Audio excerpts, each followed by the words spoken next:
Roland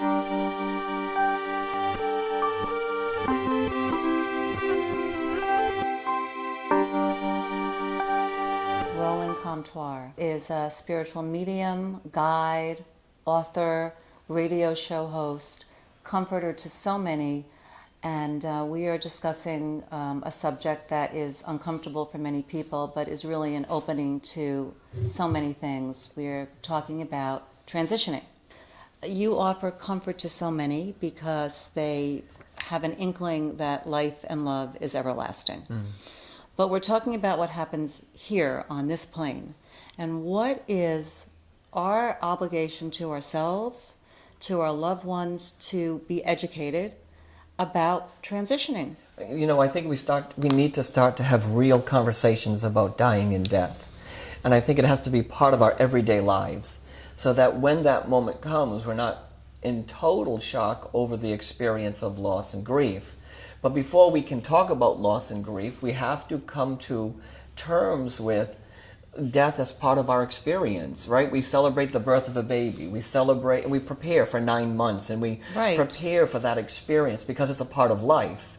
I think we need to start doing the same thing when it comes to conversations about dying and death. We need Lamaze for death. We do. Yes. And we need to really find a way to have a conversation about it that isn't threatening, that isn't overwhelming, that we can gently guide that person forward. Can you tell me about how you prepared with your mother? We had talked about dying and death and prepared 6 years before she was even ill. And we were having real, heartfelt conversations about that experience. And what it did was it took away any fear that she had, any restlessness that she had, because we made the plans, we had the conversation, we had the discussions. Beautiful. And it made it a little bit easier. So you had the conversation before your mother was ill, which is really what we're trying to do here. And I also want to say one thing, which is that seeing your death, really seeing it, makes being alive so much more extraordinary. Well, sure. That's really what death teaches us, is how to live.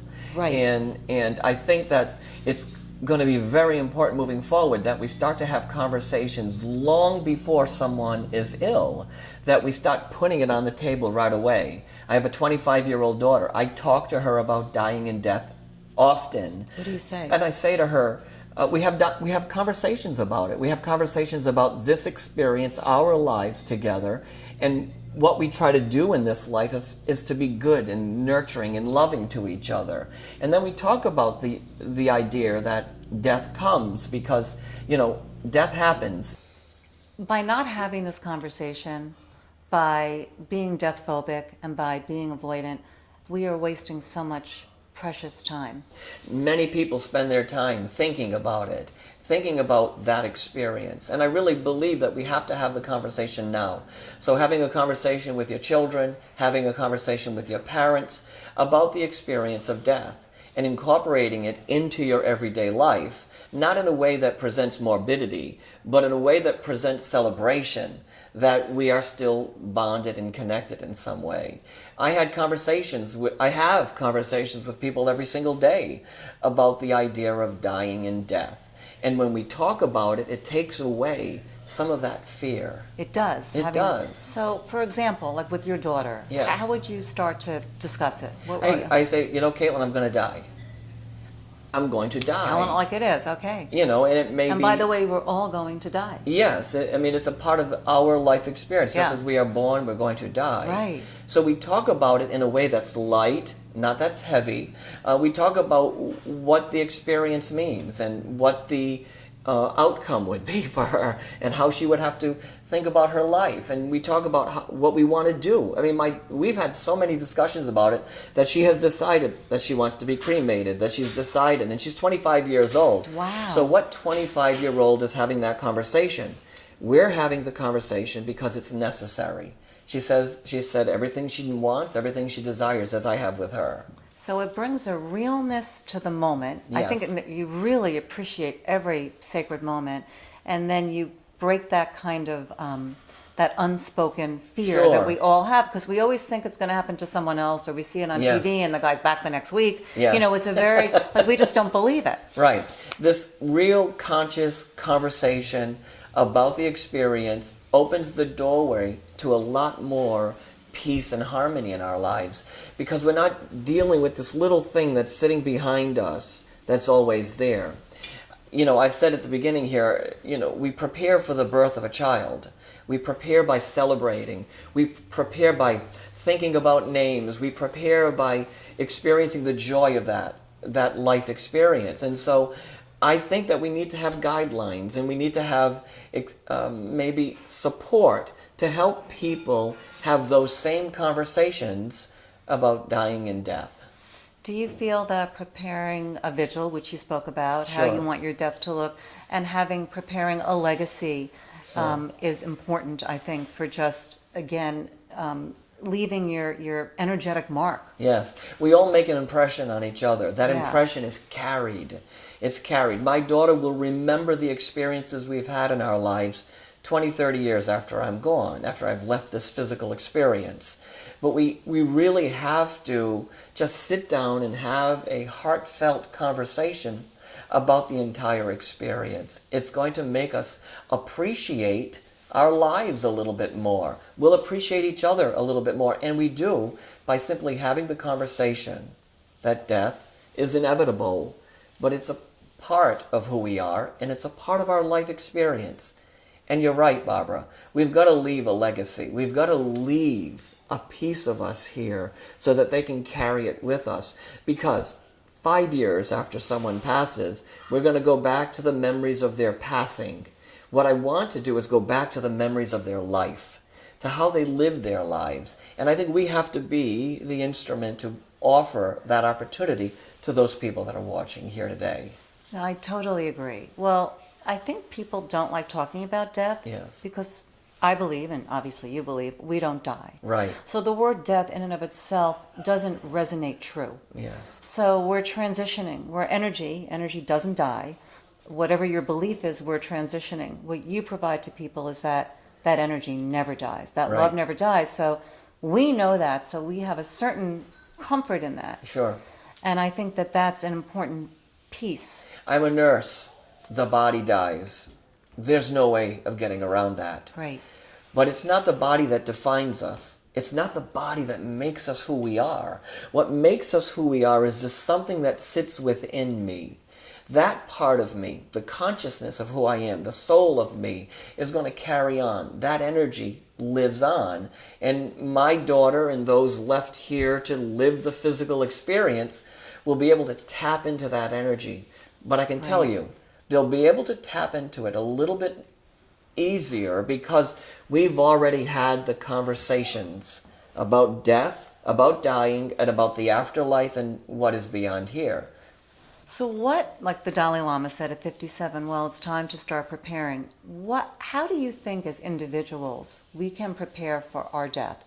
They talk about meditation or, going through the bardos or what. How are you going to prepare for that time so it's not shocking? I've often said to you that the first day of nursing school, I walked in and the instructor said, "You know what? You're about to die."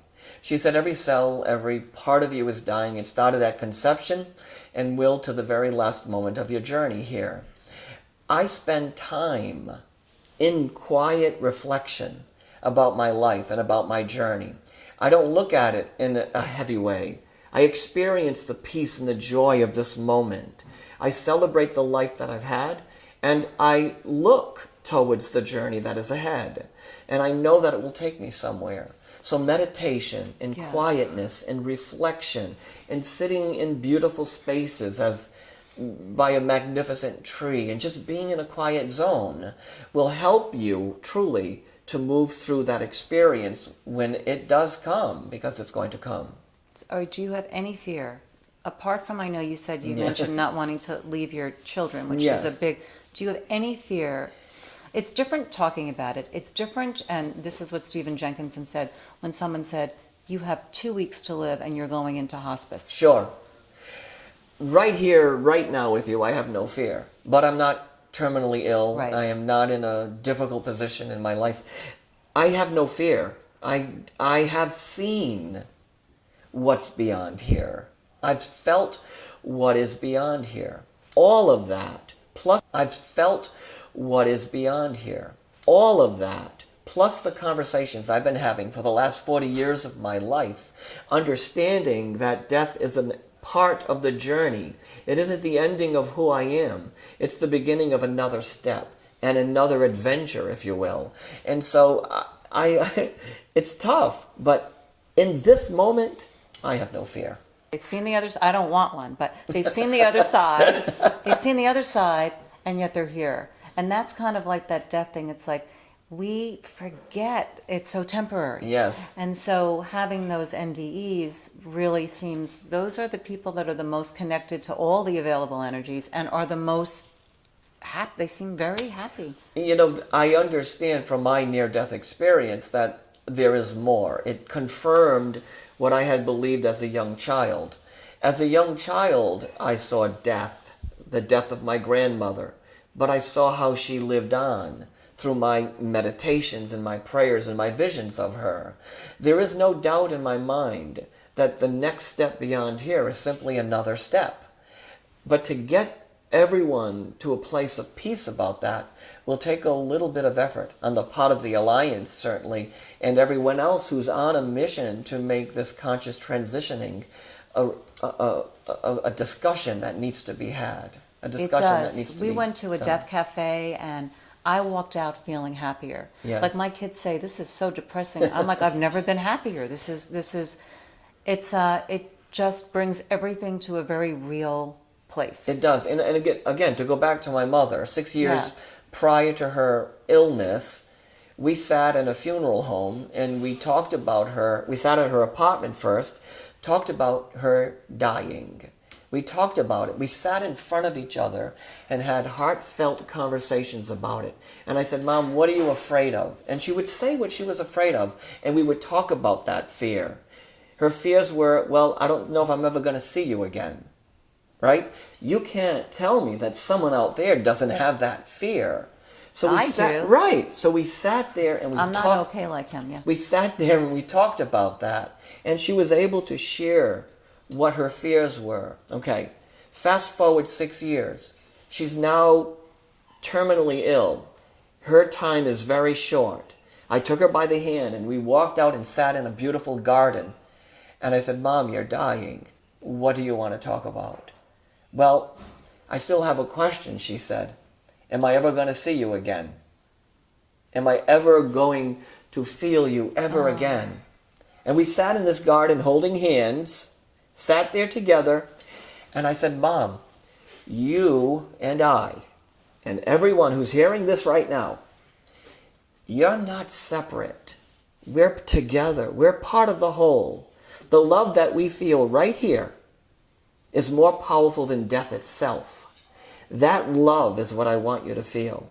So we embraced each other, sitting on a park bench in a garden at the rehab center, because that conversation that started 6 years ago came to a pivotal moment days before she passed away.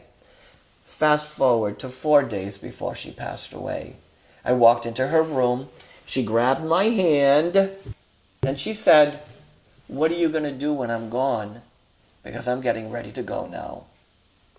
She said all the pain and the fear that she had and the conversations that we had about death and dying and loss and grief, it disappeared. It disappeared because the conversations gave her permission to go inside and really investigate what death meant to her. What we need to do is define what death means. We think about it as if we lose something. Right. We think about death as if it is the end, that it is the completion of something. But when we become so aware, so familiar, that death is part of the journey that takes us to the next step, to another place, to the expansion of our consciousness, then we begin to have peace. Fast forward 4 more days. I'm now sitting by my mother's bedside, and I had for the last 24 hours. She couldn't speak anymore. She couldn't say her words anymore. I held her hand. I felt this love, and I knew that everything that we had done had brought her to a place of peace. And that's the power of having a conversation about dying and death. And that's the power of having it right here, right now. How about this? Dying. We are alive until we leave at that moment. There's so much time spent on getting more time and not dying. And not dying, that all those moments are lost trying not to die, but we're alive. This may be a simplified expression of this, but why don't you put your cell phones down, right? Why don't you start looking at each other, talking to each other, communicating with each other, celebrating each other right now? Because that then gives us what we need when dying comes, when death comes, when loss comes, when grief comes, when bereavement comes. Because what we do here today really sets the marker for what happens moving forward. I want to say something else, if you don't mind. Not at all. I think we also need to teach the doctors and the nurses and the medical professionals that it's okay to talk about it. And it's okay to have heartfelt, real conversations about what this means, right? We need to educate the medical professionals that there is more, because that gives you what you need to work through that process when someone is in that state. Oh, there was an oncologist who said to me, he's tired of giving. The whole system is geared towards what else can you do? What more can you do? If there's a 10% chance to live and you're going to be in agony, as opposed to actually being able to be present, it's that more time. What is more time? Maybe celebrating life with each other. Maybe doing things that can be carried on, that leave an impression, that leave a legacy. Right. Because that will change the way people see the experience. So our obligation, and I'm quoting Stephen Jenkinson, to die wise, has a ripple effect with our families. Sure. If we die in fear, if we die not present, if we die without a legacy, that ripples through all of our families and all the generations. You know, most people that I meet remember how someone died. They remember the agony of the cancer, or they remember the suffering of the experience. The fear. They remember the fear. That becomes the catalyst that moves them forward instead of the legacy, the love, the experience. I did a bonding ceremony with a dying woman and her family. I brought them into, actually she was in bed, and I brought the son and the daughter into the room. And we sat together. And I had them recite the memories of their lives. Oh, that's so beautiful. We sat there, and they started telling it's getting me emotional telling you this. We started telling the stories of their lives. They told the stories when they were 6 years old. And the mother said, well, I remember when you scraped your knee. And it became this amazing and incredible moment of healing. At the end of our little ceremony, the mother took the kids in her arms, and she said, you have made my life complete. You have made my life whole. You have made my life worth living. 3 days later, she passed away. The son, the daughter, have a little bit more peace because they had the courage to have that conversation, because that was needed in that moment of time. What would you tell, and this is a big debate, that parents try to give false encouragement to never tell a child that they're dying, which is a disadvantage to, which is really not fair. Yeah. What would you tell a 7-year-old child? As a nurse, I've been at the bedside of many patients. I told the truth. I said, this is what the doctor has said. This is the circumstances that you're presented with at this moment. I tell the truth. I tell it like it is. Again, another story. I met a family who had a 9-year-old son. He was this amazing kid. They walked into the room and they said, I want to tell you something to this 9-year-old. You're dying. You know what the 9-year-old said? I know. Isn't that beautiful? And I'm not afraid. And that 9-year-old became an instrument of absolute unconditional love that family can go back to as a point of reference, as a point of their experience together, and give them the encouragement and the hope that they need to move forward. You know what's kind of crazy? I just thought of this. Jesus announced when he was going to die. Right. And it was he wasn't fearful because he knows the soul lives on, Right. and they were able to prepare. We really do need to have this. We are having this conversation, actually. We just hope that it continues. The Alliance for Conscious Transitioning is an organization we started to educate people. Look how long it took to get sex education into the classrooms, and we need education on death. We have enough about birth, and it really is, it's a birth. And it goes into the subject of mediumship, in that I know there are a lot of mediums, but you have brought so much hope and comfort to people knowing that their loved ones are still there. I see it time and time again. They're able to heal. How do we bring this more mainstream? First, we address the issues and have the conversations, the real conversations about dying and death. We bring into that conversation the opportunity about the afterlife. We give the opportunity to really talk about what is beyond the physical loss. And I think those are the things that are important. So you bring it into a conversation slowly, you create protocols maybe and guidelines to help people to achieve these kinds of things through the process of dying, death, and what is beyond here. So to sum it up, Yes. the conversation needs to happen. Yes. You've had it with your daughter, and Yes. she's only 25 years old. Right. What else can we do? What else can we do to educate ourselves and others? There are cultures all around the world that celebrate death. They celebrate the body, they nurture the body after someone passes. They celebrate the soul of that person.